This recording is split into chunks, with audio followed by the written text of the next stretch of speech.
Hello friends, those back pages here. I hope you're well. Before we start tonight's episode, I'm going to give a shout out to the veterans. Today is Veterans Day here in America, so I just wanted to say thank you to all that have and continue to serve our country, to enable us to do what we do and to make these silly YouTube videos about collectibles. So, 1957. The title of tonight's episode was inspired by a pickup that I had just yesterday, actually. I appreciate those of you who continue to support me, even though it might not be the content you want to see.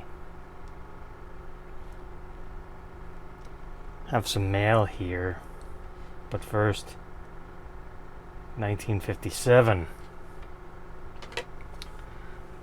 This Mantle came out in 1957. Topps, I believe it was in the first series. Difficult card to find centered.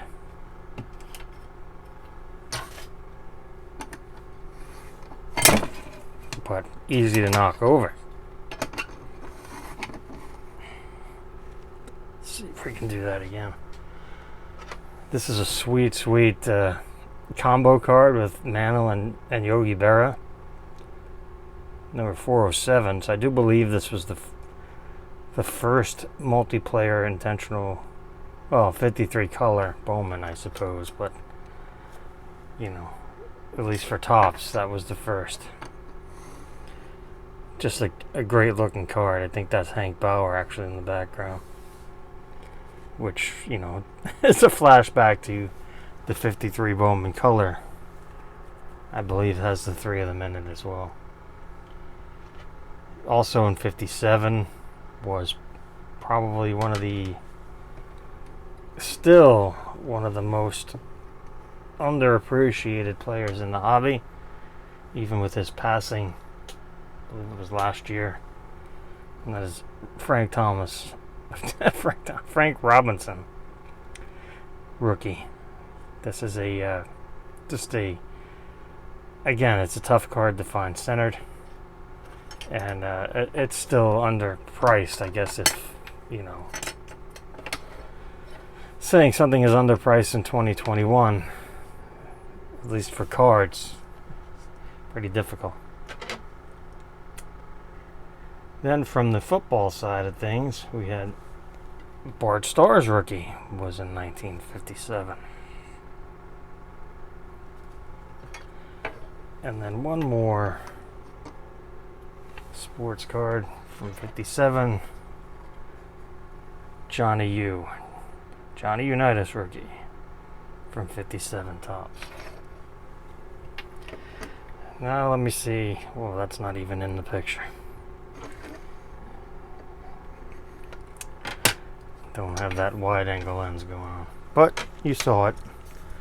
So let me see if I can do the next part without knocking everything over. Odds are against it. So here was the pickup I had yesterday. Also from 1957. It's the Miles Davis album, Miles Ahead. This came out in 1957. This is a first pressing. One of the giveaways is the 6i. I've talked about that before. And if that is something that interests you, you can reach out to me or you can Google it. Columbia 6i, and it'll give you the history. They had 6i, they had 2i, and then they had Circle. So this is actually in fantastic shape. That's not going to show up on the camera, but just, again, this was a fantastic addition to my collection. And, I was only able to get it because I went in and I asked the guy who runs the shop, hey, you have any Miles Davis? He says, oh, I just got this one in. And here it is. From 1957. So this is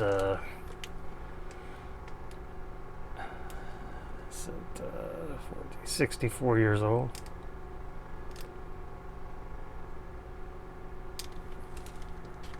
And it's in great shape. You'll have to take my word on it. It's in great shape. And buying these on eBay or online, you really, the condition, I mean, you can see the jacket and the images and the listing and whatnot, but you can't see the surface and all that other stuff. So it's a crapshoot. I mean, I try to avoid buying records on the internet, but I do from time to time. And, you know, mainly looking for the condition of the jacket versus, you know, oh, what, and then you can try to ask the seller questions, but you know how that goes. So, you know, some of you are wondering, well, what does something like this from 1957 cost? And it's, you know, it's a full, you know, it's got the back cover, some reading material there, and you know, obviously the nice hunk of vinyl plastic. And what did that cost, Eric? Well, this is what it cost. Same SRP for this as that record from 1957. Now these, obviously, I've had these many years, but they cost a lot more. But, you know, that's something to keep in mind. I mean, you know, I go on and on about the music, about that. It might not be your bag, and that's fine. But, you know, the opportunity for collecting is there. So I see a lot of people say, oh, I'm priced out. Well, you might be priced out of this, but you can certainly buy music. And again, I get it. It's not cards, but it is collecting. One other record I'm going to show that I bought, I think last week, is definitely the most famous Miles Davis record. Now this is not a original 59 press. This came out in 59. This is a 70s pressing. And there goes everybody. I told you that was going to happen. But it is what it is, right? Sorry for the noise. But this is a 70s pressing. I think early 70s, but you can tell by the giveaway is the round circle for Columbia versus the other one with the 6-eye.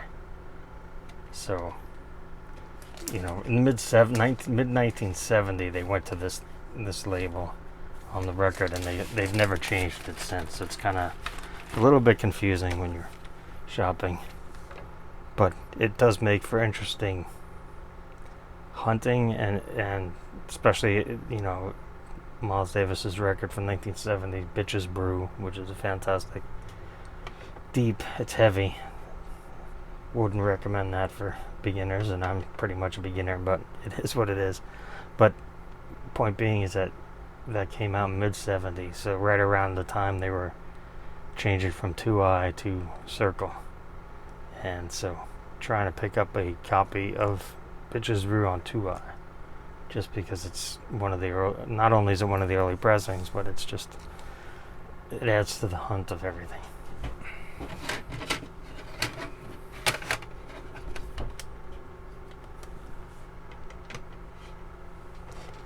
Okay, some mail. You know, I am still picking up cards. We're trying to.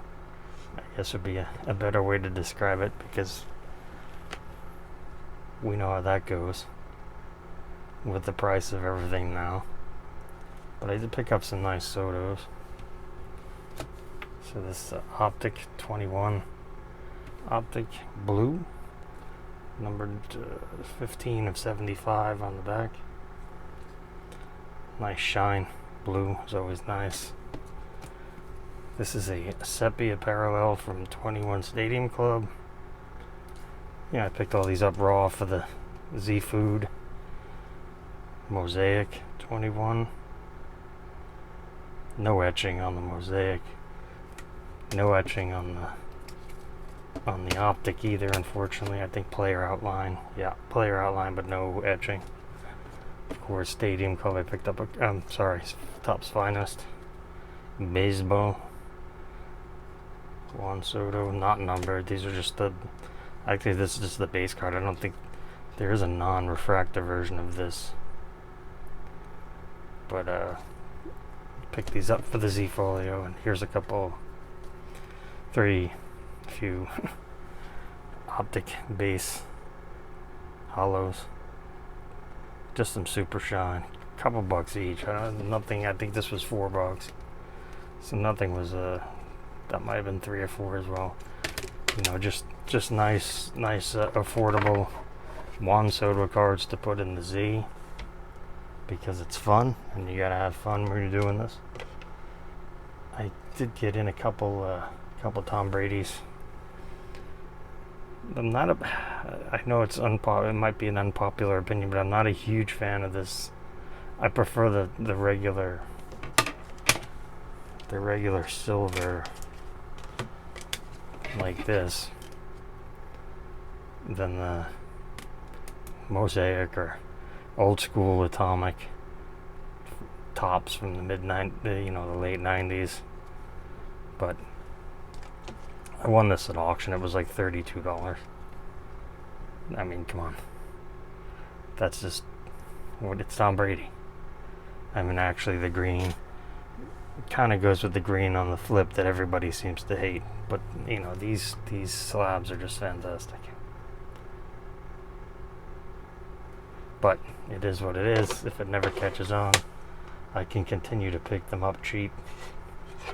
Like this one, 2020 Prism Silver, Tom Brady's Prism Buccaneers rookie.